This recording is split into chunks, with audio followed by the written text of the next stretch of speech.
olvides seguirnos y compartir este material. Esto es Eso no dijo Kant. Eso no dijo Kant. Esto es Eso no dijo Kant.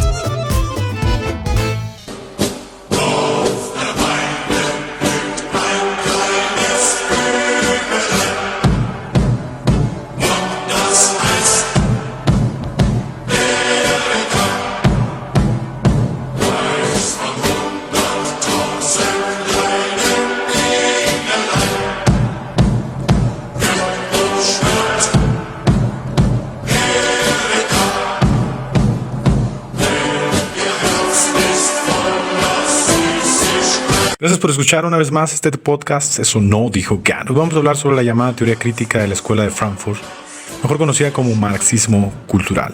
¡Comenzamos!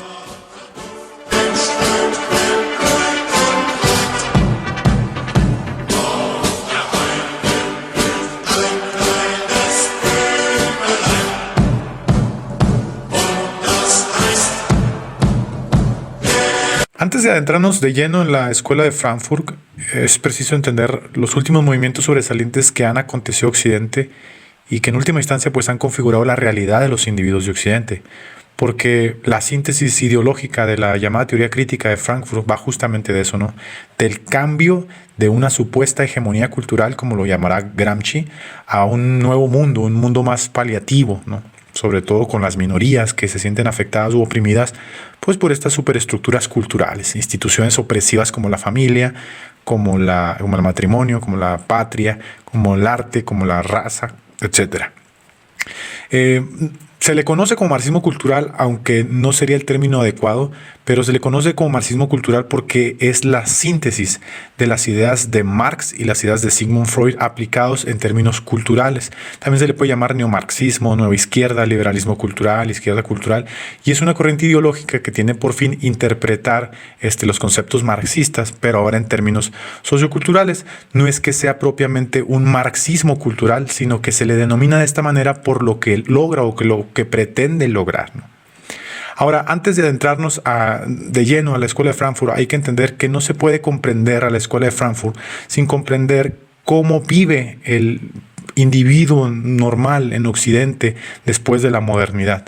Por ejemplo, no podemos comprender a la modernidad sin comprender la reforma protestante de Martín Lutero, de Juan Calvino, de John Knox, de Zwinglio y sus implicaciones en el mundo occidental. Ya sea que nosotros estemos a favor o ya sea que estemos en contra de Lutero y de los reformadores, simplemente no se puede obviar porque forma parte de la manera en que se configuró la realidad de los individuos una vez que eso pasó. Es decir, hay implicaciones políticas, filosóficas, culturales, económicas, domésticas, que le dieron forma a un nuevo mundo, a un mundo que va a romper con el medioevo, con el Dios del medioevo, con las políticas del medioevo, con la economía del medioevo, y va a configurar una nueva realidad para los habitantes de dicho mundo. Si nosotros tuviésemos la oportunidad de preguntarle a uno de esos peregrinos si llegaron al nuevo mundo por qué tienen esta visión de la economía, ¿no?, que Max Weber va a llamar el espíritu capitalista, tan dispar a las ideas del viejo mundo, pues probablemente ellos respondan porque tenemos una visión sobre la realidad de Dios, del trabajo, de la familia y de la vida distinta a esas personas del viejo mundo. ¿Por qué esto es importante?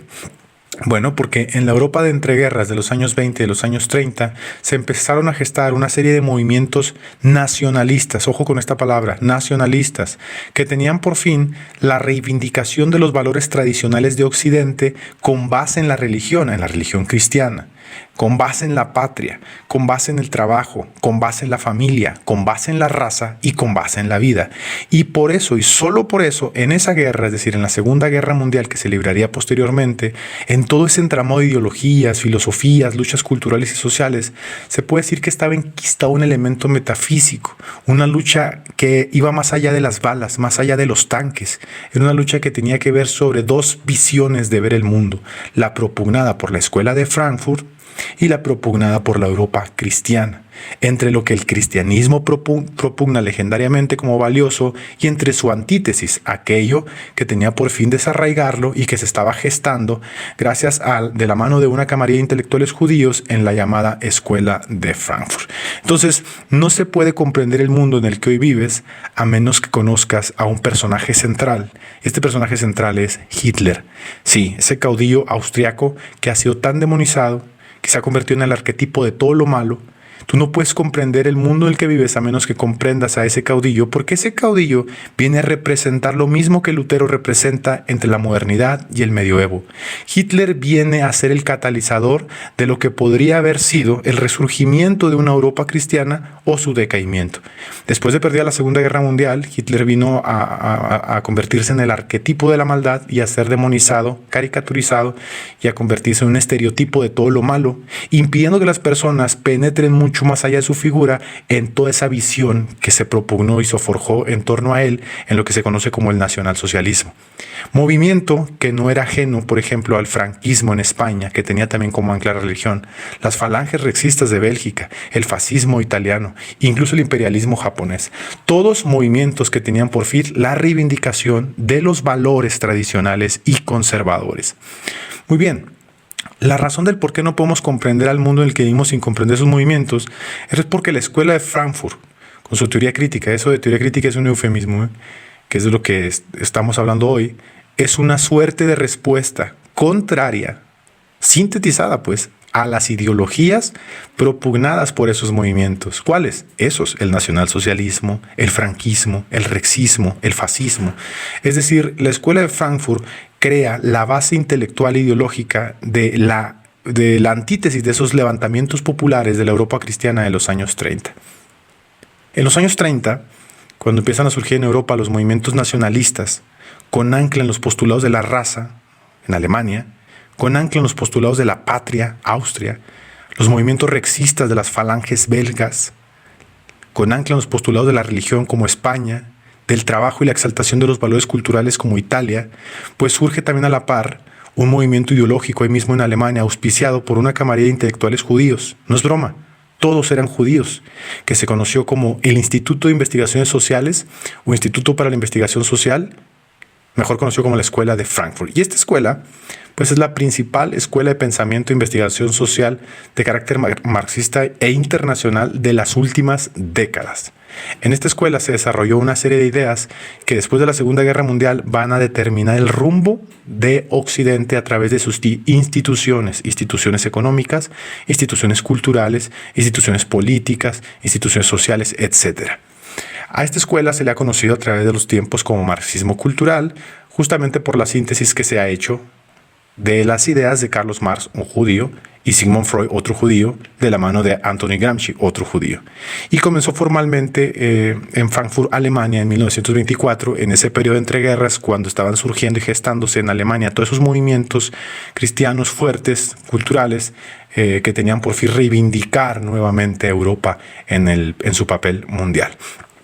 ¿Qué es lo que hizo la Escuela de Frankfurt? Bueno, la Escuela de Frankfurt creó una serie de interpretaciones surgidas como una forma de subversión contra esos valores tradicionales, contra esos elementos fundamentales de la sociedad occidental europea que estaban gestándose. ¿Cuáles? La familia, la religión, la sexualidad, la raza, el nacionalismo e incluso el arte. No es raro entonces que cuando investigas, por ejemplo, el nacionalsocialismo, te vas a dar cuenta sus postulados tan específicos sobre la familia, sus postulados específicos sobre la religión, sus postulados específicos sobre la sexualidad. ¿Cuáles? Por ejemplo, sacar toda la literatura que iba en contra de los ideales cristianos de la sexualidad, sus ideales específicos sobre la raza. El nacionalismo alemán, por ejemplo, que fue uno de los que más guerra le dio a las ideologías de la Escuela de Frankfurt, incluso hizo guerra a través del arte, retomando el arte clásico y sacando o exponiendo el arte que ellos consideraban era nocivo a los valores culturales de la Europa cristiana. Pues estas instituciones, la familia, la religión, la sexualidad, la raza, el nacionalismo, etc., recibieron una dura reprimenda reinterpretación por considerarlos atrasados, obsoletos y la palabrita mágica que va a venir a surgir dentro de la escena gracias a los ideólogos de la Escuela de Frankfurt, opresivos.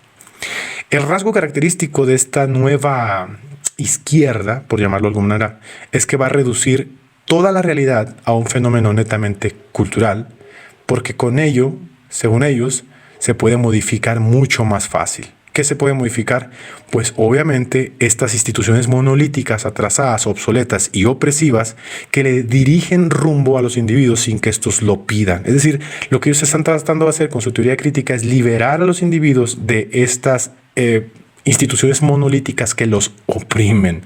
Y pues la metodología es aplicar una crítica con base a la deconstrucción de lo que se consideran construcciones culturales. La hegemonía cultural, llamaría Gramsci. ¿Y cómo lo van a lograr? Gramsci lo dirá, a través de las instituciones, ¿no? Entonces, hoy nos encontramos, después de la Segunda Guerra Mundial, en los tramos finales de una revolución cultural, espiritual, religiosa, que tuvo por fin dominar a las principales instituciones educativas de Occidente y así marcar la pauta de qué es lo que se debería creer y qué es lo que se debería sostener, y criticar a través de la corrección política aquello que no estuviese adecuado a esta nueva manera de concebir el mundo. Muy bien, ¿cómo lograban esta síntesis? Muy sencillo. Al valor tradicional, hablamos por ejemplo del matrimonio, que vendría siendo la unión de un hombre y una mujer con el objetivo de formar una familia, se le aplicaba una crítica, una síntesis en torno a ese malestar cultural del que hablaba Sigmund Freud y esa opresión de esclavo a amo, ¿no? O burgués y trabajador de la obra de Marx, para redefinirlo, y el resultado era la instauración de una síntesis, la instauración del matrimonio homosexual como una evidencia de la liberación que necesita la sociedad occidental, como visión del nuevo mundo. Una cosa interesante de esta escuela, y que muchos toman como una conspiración, es que fue la lucha entre dos razas, la raza judía y la raza alemana, y hay que retomar el punto en su vertiente más extrema, porque esto se llevó a las últimas consecuencias, ¿no? Para los nacionalsocialistas era insólito e impensable que una camarilla de ideólogos sin patria, judíos, porque en aquel entonces no existía el Estado de Israel y la mayoría de los judíos estaban viviendo en todas partes de Europa y del mundo, era impensable para los nacionalsocialistas que una camarilla de ideólogos judíos determinara el rumbo de la patria que no era ni siquiera su patria. Es una cosa interesante demostrar que la escuela de Frankfurt estaba constituida por puros judíos. Horkheimer, su dirigente, era judío. Felix Wells, su fundador, era judío. Theodor Adorno, Herbert Marcuse, Erich Fromm, que son de sus principales intelectuales, eran judíos todos. La síntesis ideológica, sociocultural de sus postulados es la síntesis de las ideas de los judíos Sigmund Freud y Carlos Marx, dos judíos, llevada a cabo por otro judío, Anthony Gramsci. Todos estos judíos tenían un solo fin, ¿no? Establecer las pautas de la nueva nación, de la nueva civilización. George Lucas, otro de sus ideólogos, es judío. Walter Benjamin es judío.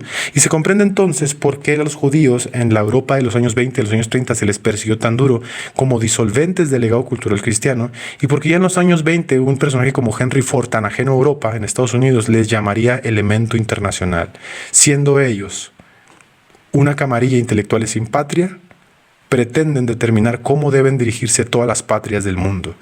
Y es por eso que se les hizo frente. Ahora, para que la escuela de Frankfurt triunfara, tuvieron que lanzarse 62 países a la guerra y después configurar una nueva realidad a través de las instituciones que se erguieron acabada esa Segunda Guerra. Hoy nos encontramos ante esta realidad. La escuela de Frankfurt, con sus ideólogos, con sus ideas, con sus principales tesis, son la postura oficial de la política que determina a Occidente. Sancte Michael Arcangeli,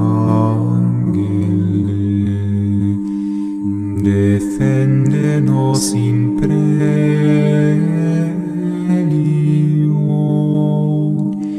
contra nequitia. Uno de los errores de aquellos que consideran de manera intelectual al marxismo cultural, que yo creo le ofrecen demasiada consideración a la nomenclatura, si se debería llamar marxismo o no se debería llamar marxismo, es concederle el hecho, que yo creo ese es el problema, de que en verdad se pretenda una crítica contra una supuesta hegemonía opresiva, y con ello lamentablemente caen en el juego de los ideólogos de género de reducir todo lo de la escuela de Frankfurt a la llamada ideología de género, cuando en realidad lo que la teoría crítica es, la teoría de la escuela de Frankfurt es la visión o la implementación de la visión de un nuevo mundo que consiste en configurar toda la realidad de Occidente a través de la disyuntiva de opiniones. Por ejemplo, destruyendo los valores absolutos sobre algo y dejando la puerta abierta a la consideración de otros rumbos, van diluyendo el legado del absoluto en una de muchas opciones. ¿Cómo? Está bien que tú creas en ese llamado matrimonio tradicional, no hay ningún problema, pero también va a existir el matrimonio gay y va a existir el matrimonio interespecie, y vas a tener que lidiar con la idea y la realidad de que a la par de esa idea monolítica que tú tienes del matrimonio tradicional van a existir otras ideas también jugando contigo. Entonces, al diluir el valor absoluto entre muchas opciones, la gente pierde el equilibrio de lo que es valioso en sí, considerando sus creencias como una más de muchas creencias. Es decir, se sumerge a las personas en el mundo de lo subjetivo, restándole valor a esas tradiciones que configuran su realidad. En realidad es muy astuto, ¿no? Porque no están en sí diciéndote que no te cases. Lo que te están diciendo es que convivas a la par de otras ideas que a ti no te van a afectar según esto, ¿no? Pero sí afectan, porque en última instancia estas ideas, estas otras ideas terminan configurando la realidad a través de los estamentos jurídicos, y con ello pues entonces se adquiere un valor por encima del simple valor subjetivo, ideológico, filosófico o cultural. Esto con el tiempo trae cambios en la sociedad, cambios que a primera instancia son imperceptibles, pero al pasar de las generaciones se van volviendo parte de la normalidad. Estamos hablando entonces que al pasar 2, 3, 4 generaciones, la realidad del individuo del occidente de hace 100 años al individuo de hoy estará totalmente dispar. La pregunta obviamente que queda es hacia dónde nos dirigimos después de entender todo este entramado de ideologías y luchas filosóficas y hasta metafísicas. Podría decir a título personal que nos dirigimos a un mundo cada vez más polarizado, un mundo cada vez más molesto por tener que convivir con dos realidades a flor de piel, una realidad impuesta por la fuerza y una que forma parte de nuestro legado. Nos dirigimos a un mundo donde las personas se sienten inquietas, ¿no? Molestas de ver cómo instituciones ajenas totalmente a su realidad pues les van imponiendo y marcando rumbo, y un rumbo contrario a sus valores, valores que consideran sagrados. Por ello, considero que conforme pasa el tiempo van a surgir en la escena nuevos actores y políticos que van a abanderar la lucha contra ese malestar, y esto va a tener sus repercusiones no solo políticas, sino también filosóficas y en un futuro quizá económicas. Podría decir que Donald Trump es uno de ellos, quien ha dirigido un movimiento al cual ya se le puede llamar Nueva República o República Roja, según algunos estadistas, porque esboza ese reducto de valores tan propio del patriota estadounidense que hace mucho tiempo, por ejemplo, el espectro de la izquierda estadounidense abandonó. Asimismo, en varias partes del mundo pues se va a seguir dando ese dicho proceder de resurgir, de volver al nacionalismo, a la patria, a la religión, a la raza, a la cultura, a la tradición, y desechar como veneno peligroso todas aquellas ideas contrarias a ese reducto de valores. Lo que puede cambiar totalmente el juego para Occidente es el papel de la iglesia, una iglesia que se muestre conservadora, que se determine a no ser más cómplice al margen de estos grandes consorcios de ideas, al margen de estos grandes cambios, sino que tome un papel militante activo y dirija a su rebaño a buen puerto. Sancte Michael Arcangele, defende-nos in prelio.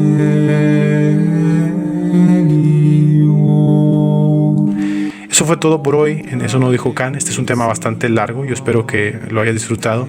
Te recomiendo muchísimo 3 libros. El primero de ellos se llama Derrota Mundial, del eminentísimo Salvador Borrego. El segundo de ellos se llama Guerra Invisible, de Lucas Carena y Pablo Dauli. Y el tercero de ellos se llama América Peligra.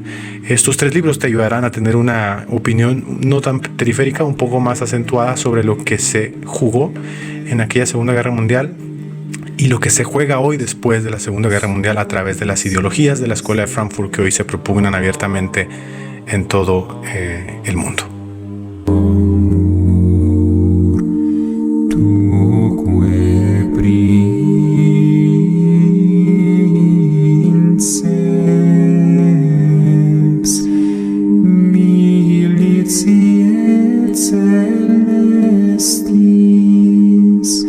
Satana Manios Spiritus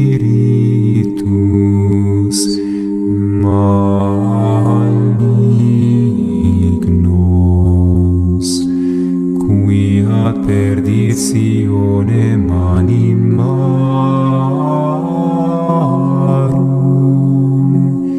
pervagantur in mundo.